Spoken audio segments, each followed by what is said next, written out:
সম্মানিত ভিউয়ার্স, আসসালামু আলাইকুম রহমতুল্লাহি ওয়া বারাকাতুহু। হাসিনা স্বৈরাচার সরকার এবং তার দোসররা শেয়ার মার্কেট ধ্বংস করে ফেলে, অন্যান্য সব প্রতিষ্ঠান ধ্বংসের সাথে সাথে।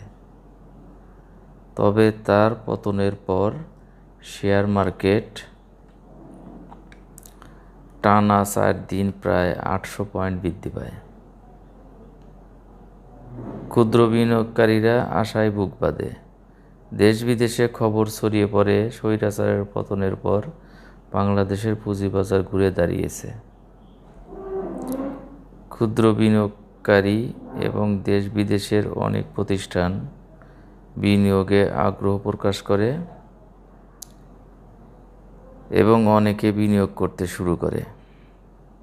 সংবাদ ছড়িয়ে পড়ে যে 2-1 মাসের মধ্যে মেইন পয়েন্ট 1200 থেকে 1500-তে উঠে যাবে। পুঁজিবাজারে একটা স্বস্তি ফিরে আসে। এই বাজারের সাথে যারা জড়িত তাদের ফ্যামিলি সহ সবাই আনন্দে উদ্বেলিত হয়। কিন্তু কয়েকদিন যেতে না যেতেই এই আনন্দ ফিকে হতে থাকে। কাদের কারণে এমন ঘটনা স্বৈরাচারের মতো ঘটছে তা আমাদের বর্তমান তত্ত্বাবধায়ক সরকারের খুঁজে বের করার অনুরোধ করছি। প্রতিদিন পুঁজিবাজারে বিনিয়োগকারীদের রক্তক্ষরণ হচ্ছে। এই রক্তক্ষরণ যত তাড়াতাড়ি বন্ধ করা যাবে ততই জাতির জন্য মঙ্গল। এটাই ডক্টর ইউনূস সরকারের নিকট দেশবাসীর প্রত্যাশা। পৃথিবীর সকল উন্নত দেশে পুঁজিবাজার একটা আদর্শ বাজার।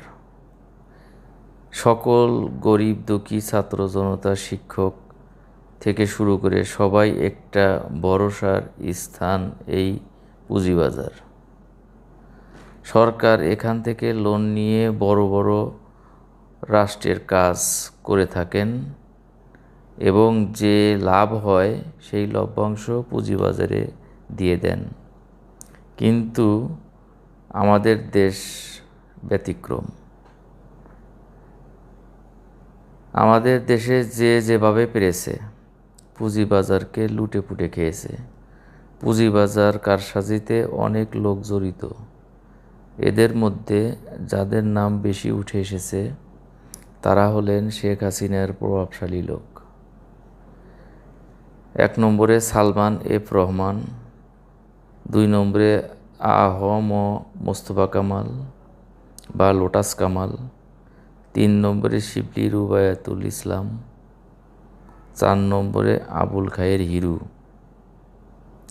প্রথমে এই 4 জনকে বিচারের আওতায় এনে সাজা দিয়ে পুঁজিবাজারের কারসাজির টাকা তাদের সম্পদ বিক্রয় করে ফিরিয়ে আনতে এই সরকারের কাছে দেশবাসীর অনুরোধ। শাস্তির আওতায় আনতে পারলে আর কেউ কোনো দিন এমন কাজ করতে সাহস পাবে না।